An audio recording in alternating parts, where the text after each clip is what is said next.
ప్రకాశం జిల్లా గిద్దలూరు పట్టణంలో వైసీపీ నాయకుడు పిడతల ప్రవీణ్ కుమార్ రెడ్డి ఆధ్వర్యంలో కార్యకర్తల సమావేశం నిర్వహించారు. ఈ కార్యక్రమానికి పలువురు మాజీ ఎంపీపీలు, సర్పంచులు హాజరయ్యారు. సీఎం జగన్ గిద్దలూరు నియోజకవర్గ వైసీపీ ఎమ్మెల్యే అభ్యర్థిని స్థానికులు కేటాయించకపోవడంపై ఆవేదన వ్యక్తం చేశారు. స్థానిక కార్యకర్తల మనోభావాల దృష్టిలో సీఎం జగన్ కార్యకర్తలతో చర్చించిన తర్వాత అభ్యర్థిని ప్రకటించుంటే ఎంతో ఆనందంగా ఉండేదన్నారు. ఇతర ప్రాంతాల అభ్యర్థులను గిద్దలూరు కేటాయించడం వల్ల పార్టీలోని కొంత కార్యకర్తలు పార్టీని వీడుతున్నారని చెప్పారు. ఏది ఏమైనా సీఎం జగన్ నిర్ణయానికి కట్టుబడి ఉంటామని, ఆయన విజయాన్ని కృషి చేస్తామని అన్నారు. అవకాశం ఉంటే సీఎం జగన్ మరోమారు ఆలోచించి అవకాశం ఉంటే గిద్దలూరు వైసీపీ ఎమ్మెల్యే అభ్యర్థిని స్థానికులకి కేటాయించాలని విజ్ఞప్తి చేశారు.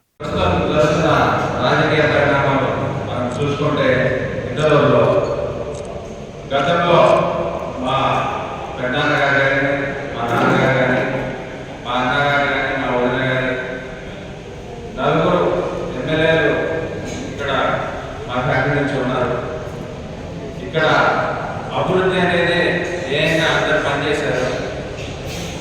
ప్రతి పల్లెల్లో, ప్రతి గ్రామాల్లో, ప్రతి మండలంలో వాళ్ళకు పరిచయాలు ఉన్నాయి. అట్లాగే నాకు కూడా కొద్ది వరకు పరిచయాలు ఉన్నాయి. నేను కూడా ఈ మధ్య జగన్మోహన్ రెడ్డి గారు ఆదేశించిన తర్వాత గ్రామాలకు వెళ్ళి ప్రతి మండలంలో ప్రజలను కలుసుకొని ఆయన చేస్తున్న అభివృద్ధి కార్యక్రమాలు, సంక్షేమ పథకాలు అందుతున్నాయా లేదా అన్నట్టు నేను అన్ని తిరిగాను. అడిగి తెలుసుకొని ప్రజల్లో ఆయన ఒక దేవుడిలాగా నిలిచిపోయారు. ఇంత ఆయన చెప్పిన దానికన్నా ఎక్కువ చేశారు. ఒక ఎడ్యుకేషన్ సిస్టంలో కూడా ఆయన ఎన్నో మార్పులు తీసుకొచ్చారు. జగన్మోహన్ రెడ్డి గారు కేవలం ఓటు కోసం ఏదో రాజకీయం చేయడం లేదు. పిల్లలు బాగుండాలి, స్కూళ్ళు బాగుండాలి, ఇక్కడ ఉన్న వ్యవస్థ, స్కూల్ వ్యవస్థ కొంచెం మెరుగుపరచాలి అంటే ఆయన ఎడ్యుకేషన్ నాలెడ్జ్ అది. అట్లాంటిది పిల్లలకు అన్ని ఫెసిలిటీ ఇచ్చారు. వాళ్ళేమో ఓటర్స్ కాదు, ఇంకోటి కాదు. అట్లాగే ఆరోగ్యశ్రీ ఇంకా దానికి రకరకాల జబ్బులు కూడా బెనిఫిట్ అయ్యేటట్టు ఆయన మార్పులు చేర్పులు చేశారు. ఇవన్నీ దృష్టిలో పెట్టుకుని ఆయన అంటే కొంతమంది విమర్శించవచ్చు, అభివృద్ధి చేయాలి, ప్రతి ఊరికి సచివాలయం వచ్చింది, ప్రతి ఊరికి రైతు భరోసా కేంద్రం వచ్చింది, ప్రతి ఊరికి ఒక మినీ పిఎస్సి వచ్చింది. సచివాలయంలో ఎంతమంది ఉద్యోగాలు ఉన్నారు, వాలంటీర్లు ఉన్నారు. మరి ఇదంతా అభివృద్ధి కదా? వారందరూ బాగోలేదా, ఉద్యోగాలు లేదా?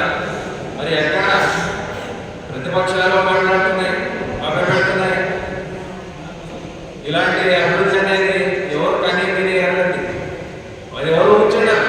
సచివాలయం ఇట్లా ఉంటుంది, రేపు రిజిస్ట్రేషన్ కూడా జరగవచ్చు.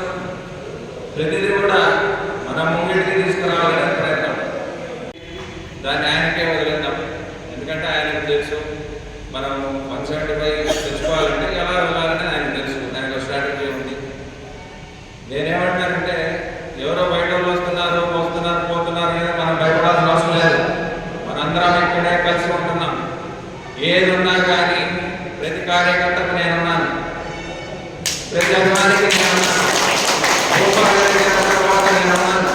నేను బలంగా చెప్తున్నాను, మీరు ఎటువంటి ఆందోళన పడాల్సిన అవసరం లేదు, వేరే పార్టీకి వెళ్ళిపోవాల్సిన అవసరం లేదు. మనం ఇక్కడే ఉండి మనం గెలిపించుకొని తీరాలని మీరు ఒక ధైర్యం తెచ్చుకోవాలి. మమ్మల్ని అది ఏ క్యాండిడేట్ అంటే పర్లేదు, మనం అడుగుదాం, మనం క్వశ్చన్ చేద్దాం. ఎందుకు గిద్దలూరు అభివృద్ధి కావడం లేదు? గత 15 నుంచి ఎందుకు నిలబడిపోతున్నాము? మీరు ఒకసారి మీరు కూడా ప్రశ్నించుకోండి. మనం ఎవరికి డిపెండ్ కావాల్సిన అవసరం లేదు. వచ్చేవాడు మనం మాట తినేటట్టు చేసుకుందాము. దీంట్లో ఎటువంటి అనుమానం లేదు. ఎవరో వచ్చి మనకు పరిచయం చేసిన పని లేదు. మన పరిచయం మనకు అతని అవసరం మనకి ఎంత ఉందో మన అవసరం కూడా అతనికి అంత ఉంది. ఎవరైనా కానీ క్యాండిడేట్. అందువల్ల నేను ఏమంటానంటే ఇప్పుడు జరుగుతున్న అభివృద్ధి ఆగకూడదు. టీడీపీ వాళ్ళకో వైసీపీ వాళ్ళకో అన్నట్టు కానీ చేయట్లేదు. ఎవరైనా లబ్ధి పొందుతున్నారు. గతంలో టీడీపీలో ఉన్నప్పుడు ఎవరికి పెన్షన్ వస్తుంది మీకు తెలియదా? జన్మభూమి పథకాలలో ఎన్నో వాళ్ళకి పెన్షన్ ఉంది.